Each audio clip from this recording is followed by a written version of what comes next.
Head over to miniaturemarket.com where they have thousands of board games at discounted prices like Ark Nova. Hello my friends, it's the Game Boy Geek here. You're about to see my Allegro 1-minute overview and final thoughts. This is designed to see if this game warrants more of your time. If it does, just keep watching because then you'll see my full intro overview and final thoughts. However, if you don't want to be spoiled anything and you want to skip right to the full review, use the time index below in YouTube. Ark Nova is a card-driven strategy game for 1 to 4 players where you'll be building your own zoo and playing cards like the Cougar, that's size 3, needs to be next to a mountain, and you can place them in there and gain some tickets, which is one way to score in the game. But before you put more animals in your zoo, you'll need to build them, and you'll need to build a certain size depending on the animal that's going in there. And as you can see, there's plenty of different types of animals from different areas giving you all sorts of different strategies in the game. And there's another way to score types of points of conservations, having maybe certain types of animals in there, moving you up a different track. And eventually you're trying to make both of those tracks meet to be the one to win the game. There's a really clever way of selecting actions where the more powerful cards become weaker after you use them, and you can flip them over later in the game to make them more powerful. You'll also be gaining sponsors which will give you all sorts of different abilities and maybe end game points. So at the end, let's see if you can build the best zoo around. Ark Nova has a fun theme, and the cards and mechanisms match the themes well, like putting an eagle in an aviary or next to a mountain. There's a spatial puzzle of figuring out your map and where to put enclosures or not, what to cover up, what bonus actions to get. The action selection mechanism is brilliant in this game. I love the way that works. Upgrading your cards, deciding which ones to do and when, the timing of whether to push to a break or not to get money. Really fun to push and pull depending on what other players are doing. The sponsor abilities are cool. The conservation progress are cool. That's how you get a lot of points in different ways, but sometimes you need to give up other types of points to get those by releasing them into the wild.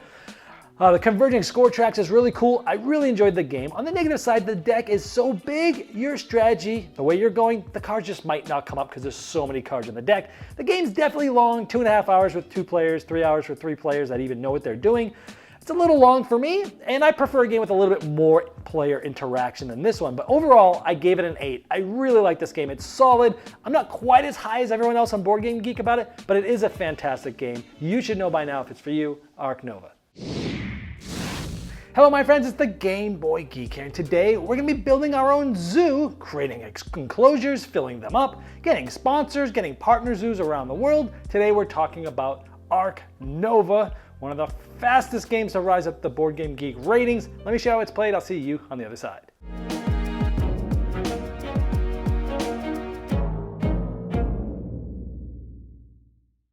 In Ark Nova, you're going to be building your own zoo, and each player gets their own player mat, and you're going to be putting animals in certain enclosures, like this one needs a size 3 or less, and you could put in this cougar because it's a size 3 or less, and it needs to be next to a mountain. So you could play this card, pay for it in money, and be able to put that cougar in here, gaining you essentially 5 tickets, which is known as reputation in the game, and this is one of the ways to score points. It's one of the 2 scoring currencies, if you will. Sometimes you'll be gaining partnership zoos in different areas like the Americas. And not only will these give you discounts towards them, like this one instead of costing 16 now costs 13 because we have the partner zoo, but it's also a requirement to have that partner zoo of this type in order to play this bird, which is $16. But you have to plan ahead because you can't just place it anywhere. You actually have to build first. And you could build a size 1. And certain things that you cover will give you bonuses, like $5. So if I had built that before, then played that little Scarlet Macaw, well, I could place it in there. And it's going to give us some appeal, but it's also typically going to give us some type of ability, whether it's ongoing or one time. Like in this case, we could place a free kiosk or pavilion, which will help us gain money and points. But there are a ton of animals in this game. Some of them will affect other players, like pilfering cards from other players, or sometimes you need to have multiple animals of the same type to be able to play the moose, but hey, you can share the same enclosure of another of this type that's a size 4 or higher. All sorts of different animal types, all sorts of different partners that you need, and all sorts of different other requirements needed, but they all give you all sorts of cool different abilities, and of course, the points of appeal. Some of them will also give you reputation, which will allow you to move up this reputation track, giving you more options for the types of cards that you can draw from at certain times in the game. But you'll also be getting these blue cards as sponsors, and they give you all sorts of different abilities, like each time a reptile icon is played in any zoo, you gain money. Some of them give you immediate abilities, but others also give you end game goals, like having 5 different animal types at the end. But you'll also be fighting with others to try to be the first to get to different conservation goals, like having a certain amount of reptiles in there and getting a certain amount of conservation points. If I had 2 reptiles, I'd get 2 conservation points. With those points, now being on the green, giving us all sorts of different options for bonuses. Scoring is very interesting because there's 2 types of scores. There's appeal, and as you go up in appeal, you're also going to be gaining more income at certain parts throughout the game as the rounds end and you go for a break. Of course, you're also going to be moving up this conservation track that gets bigger and bigger as you get to the left. And eventually, you're trying to make these at least meet or pass each other, because that will end the game. If you're the only one to do that, you win. If not, the one who has the biggest difference between their 2 scoring types is going to be the winner. But it's not always an easy balance, because there might be certain cards where you're getting conservation for releasing a certain type of animal. You'll be getting those conservation points, but now that that animal's not in your zoo, you'll be losing that appeal that you once gained because they're not in their zoo. People don't want to come see them, so there's a lot of tough decisions here. Now, the main mechanism of doing all these different things is this really cool action selection mechanism where if you do something, you get it at the power of where that card is.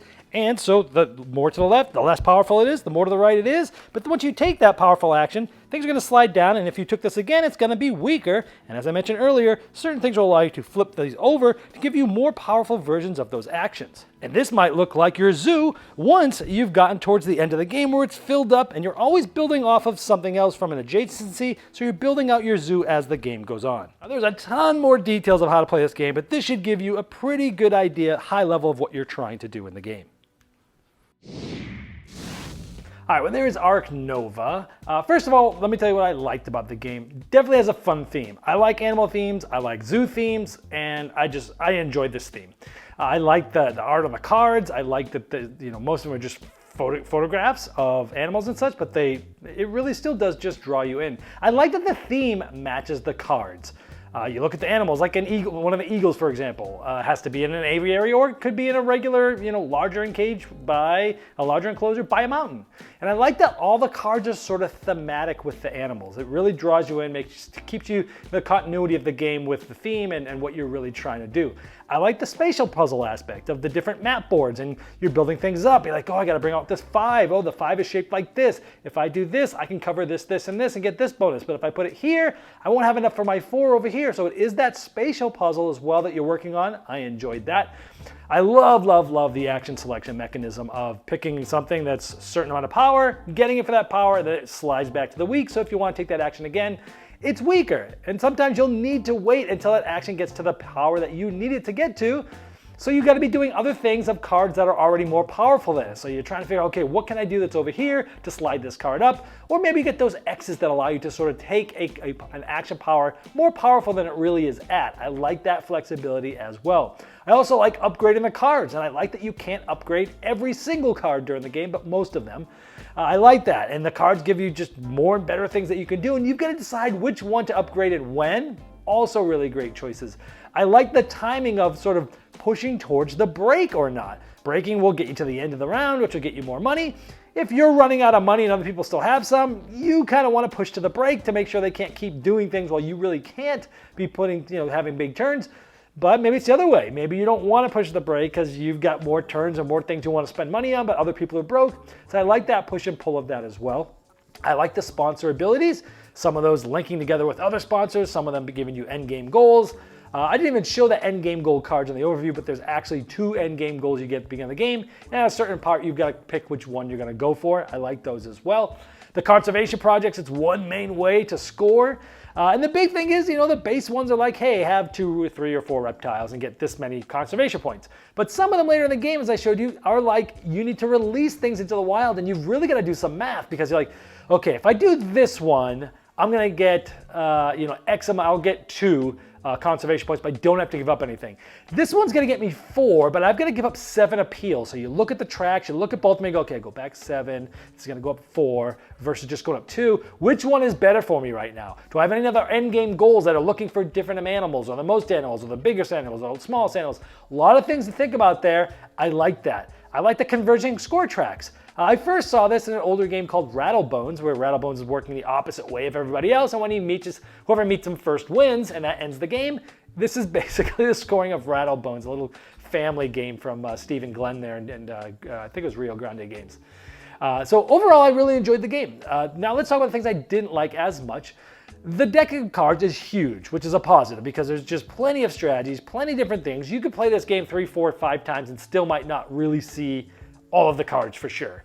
You might see them from afar, but you don't really, get to interact with them a lot unless they're in front of you. So lots of replayability, but the downside is the deck is so big that you might be waiting for specific cards or specific types of cards that you're not going to be able to get because of how many wide variety of things there are in the deck. So sometimes you're waiting for something to kind of click with your strategy and it just might not show up. You might just get bad luck and you're going to have to pivot and get maybe 2 or 3 different strategies going on. Sometimes that can be frustrating for some.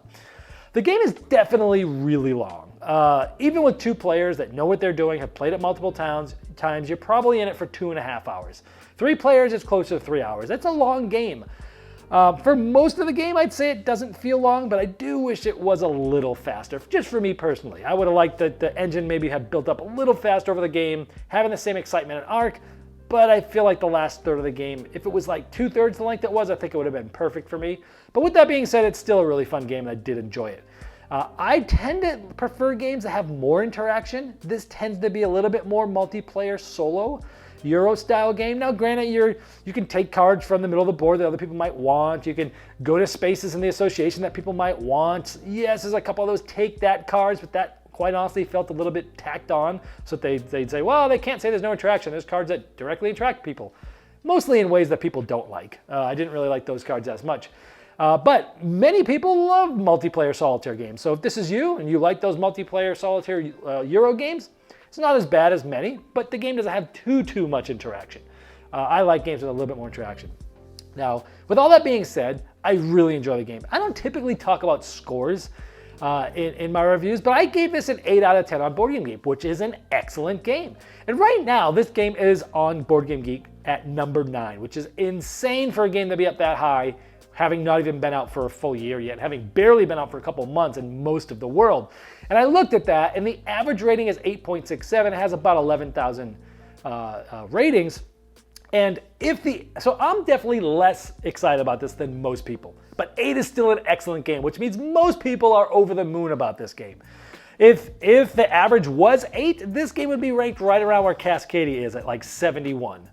And for me, that feels about right. For other people, that feels very low. So the game is great. From this review, you should know whether this game's for you. Is it too long or not? Is there not enough interaction or not? Is the theme for you or not? Now, I did go over the mechanisms at a high level. There is a lot more going on with this game. But I think a lot of people, as Board Game Geek shows, a lot of people love this game to death. And I definitely see why. For me, it's excellent. It's an 8. So I'm a little bit less than average, I guess, than how people are loving this game. And I think it has rose up a little bit higher than what my feelings are for the game, but it still is excellent. And from this review, the biggest thing is you should be able to know now from what I've told you whether this game is for you or not. This has been the Game Boy Geek, breaking down barriers, growing relationships through board games, and helping you find the next one you'll love. Game Toppers not only transforms your existing table to a high-quality gaming solution, they now offer full leg kits and dining cover solutions for the full table application. Paired with their amazing, thematic, premium stitch edge mats from noted board game artists like Vincent Dutray, collapsible cup holders, and really cool accessories, it's a complete system that upgrades every game you play. Go to GameToppersLLC.com or click the link below to late pledge for their latest Game Topper 3.5 Kickstarter campaign.